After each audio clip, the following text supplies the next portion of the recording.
ସାଇ ନାଥାୟ ନମଃ। ଆଜିର ସାଇ ସନ୍ଦେଶରେ ବାବା କହୁଛନ୍ତି, ମୋ ପ୍ରିୟ ଭକ୍ତ, ଆଜି ମୁଁ ତୁମ ପାଖରେ ଏକ ଗୁପ୍ତ ରହସ୍ୟଟିଏ କହିବାକୁ ଆସିଛି। ଶାନ୍ତି ଓ ଧୈର୍ଯ୍ୟ ରହିଥିବା ଜୀବନ ସବୁଠାରୁ ଶ୍ରେଷ୍ଠ ଓ ମଧୁର ହୁଏ। ଏହି ଦୁଇଟି ଗୁଣ ହେଉଛି ଆତ୍ମାର ଶକ୍ତି ଓ ଚିତ୍ତର ସ୍ଥିରତାର ଆଧାର। ଯେତେବେଳେ ଜୀବନରେ ବିପଦ ଆସେ, ସେତେବେଳେ ଲୋକମାନେ ତୁମକୁ ବୁଝିପାରିନଥାନ୍ତି। ଯେତେବେଳେ ସମସ୍ତ କାର୍ଯ୍ୟ ବିପରୀତ ହେଉଛି, ସେହି ସମୟରେ ତୁମ ଧୈର୍ଯ୍ୟ ହେଉଛି ସବୁଠାରୁ ବଡ଼ ଅସ୍ତ୍ର। ଧୈର୍ଯ୍ୟ ରଖ, ଶାନ୍ତ ରୁହ ଏବଂ ମୋ ଉପରେ ଅଟୁଟ ବିଶ୍ୱାସ ରଖ। ମୁଁ କେବେ ତୁମକୁ ଛାଡ଼ିଯିବିନି। ତୁମ ସହିତ ସବୁବେଳ ପାଇଁ ରହିବି। ତୁମର କେବଳ ମୋ ଉପରେ ଅତୁଟ ବିଶ୍ୱାସ ରହିବା ଦରକାର। ଶାନ୍ତି କେବଳ ବାହ୍ୟ ପରିସ୍ଥିତିରେ ନୁହେଁ, ଏହା ତୁମ ଆନ୍ତରିକ ସ୍ଥିତି। ଯେତେବେଳେ ତୁମ ମନ ଶାନ୍ତ ଥାଏ, ଯେତେବେଳେ ତୁମ ହୃଦୟ ଭକ୍ତିରେ ପୂର୍ଣ୍ଣ ଥାଏ, ତୁମେ ସବୁଠୁ ଶକ୍ତିଶାଳୀ ହୁଅ।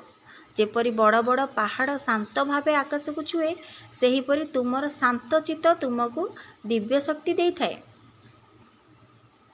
ତେଣୁ ସବୁବେଳେ ଧୈର୍ଯ୍ୟ ଓ ଶାନ୍ତର ସହିତ କାର୍ଯ୍ୟ କର। ମୁଁ ସଦା ତୁମ ସହିତ ଅଛି। ତୁମ ଆଶା ଭଙ୍ଗ ହେବ ନାହିଁ। ତୁମ ପ୍ରେମ ବ୍ୟର୍ଥ ହେବ ନାହିଁ। ତୁମ ପୂଜା ନିରଫଳ ହେବ ନାହିଁ। କେବଳ ତୁମେ ଧୈର୍ଯ୍ୟ ଧର। ଏହି ଲୋକ ଯେପରି ତମ ଉପରକୁ ଆଙ୍ଗୁଠି ଉଠାଉଛନ୍ତି, ତମକୁ ସବୁବେଳେ କଟୁ କଥା କହୁଛନ୍ତି, ତମେ କେବେ ଧୈର୍ଯ୍ୟହରା ହୁଅ ନାହିଁ। ମୋ ଦୃଷ୍ଟିରେ ତୁମେ ସଦା ଭଲ। ମୁଁ ତୁମର ଆତ୍ମାକୁ ଜାଣେ, ତୁମ ମନ ଜାଣେ, ତୁମ ଦୁଃଖ ଓ ଲୁଚିଥିବା କ୍ଷୋଭ ମଧ୍ୟ ମୁଁ ଜାଣେ। ତେଣୁ ତମେ କାହାରିକୁ ଡରିବା ଦରକାର ନାହିଁ। ଯେପରି ବୃକ୍ଷ ନୀରବ ହୋଇ ମଳିନ ପତ୍ର ପକାଇ ତଳକୁ ଝଡ଼ି ନୂତନ କୁସୁମ ଆଣିଥାଏ, ସେପରି ତୁମେ ଜୀବନ ମଧ୍ୟ ଅନେକ ପୁରୁଣା ଦୁଃଖକୁ ଝାଡ଼ି ଦିଅ। ଦେଖିବ, ସେ ନୂତନ ସୁଖ ମୁଁ ତୁମକୁ ଆଣିକି ଦେବି। ଧ୍ୟାନରେ ବସ ମୋ ଛବି ଭିତରେ ତମେ ଧ୍ୟାନର ସହିତ ବସ। ଲୀନ ହେଇଯାଅ ମୋ ନାମ ଜପ କରି। ଓମ୍ ସାଇ ଶ୍ରୀ ସାଇ ଜୟ ଜୟ ସାଇ। ଏହି ନାମଟିକୁ ଜପ କରି ତମେ ମୋ ଭିତରେ ଲୀନ ହୋଇଯାଅ। ଏହି ମନ୍ତ୍ର ତୁମକୁ ଶାନ୍ତି ଦେବ, ଧୈର୍ଯ୍ୟ ମଧ୍ୟ ଦେବ ଓ ଆଶାର ଆଲୋକ ଦେଖାଇବାକୁ ବୁଦ୍ଧି ଦେବ। ଏହି ମନ୍ତ୍ରଟି ଓମ୍ ସାଇ ଶ୍ରୀ ସାଇ ଜୟ ଜୟ ସାଇ।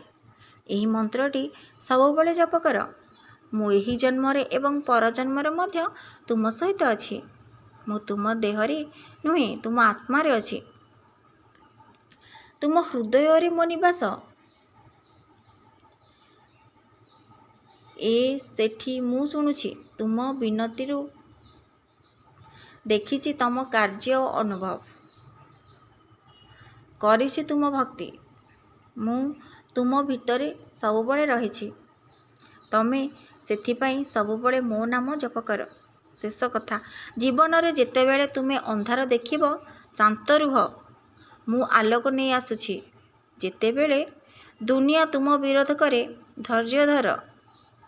ମୁଁ ତମ ପକ୍ଷରେ ଅଛି ଏବଂ ଯେତେବେଳେ ତୁମେ ଭଗ୍ନ ହୁଅ, ମୋର ନାମ ନିଅ। ମୁଁ ତୁମକୁ ଆଉ ଥରେ ତିଆରି କରିଦେବି। ତମେ କେବଳ ମୋ ଉପରେ ବିଶ୍ୱାସ ରଖିବା ଦରକାର।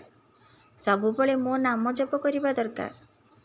ତୁମେ କେତେବେଳେ ବି ଧୈର୍ଯ୍ୟ ହାରିବା କିଛି ବି ଆବଶ୍ୟକ ନାହିଁ। କାରଣ ତମେ ସବୁବେଳେ ସତ୍ ମାର୍ଗରେ ଅଛ, ସବୁବେଳେ ଭଲ କାମ କରୁଛ, ସମସ୍ତଙ୍କର ଭଲ ଚିନ୍ତା କରୁଛ। ତେଣୁକରି ତମେ କାହାରିକୁ ବି ଡରିବା ଦରକାର ନାହିଁ। ସବୁବେଳେ ମନରେ ଧୈର୍ଯ୍ୟ ଓ ସାହସ ରଖ।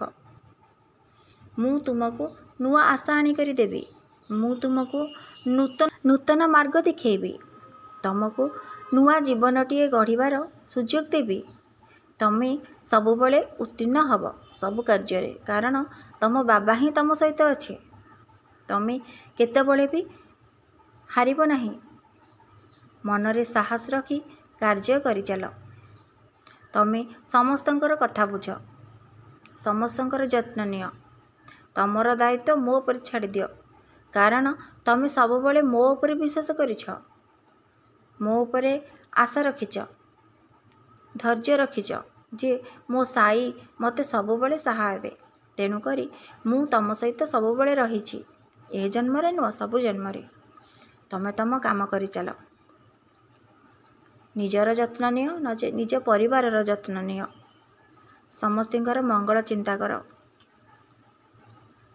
जदि भिडियोटी भल लागिला भिडियोटी को लाइक करिवे चैनलटी को सब्सक्राइब करिवे रहिली जय साईराम कमेंट बॉक्स रे जय साईराम निश्चिंत लिखिबे।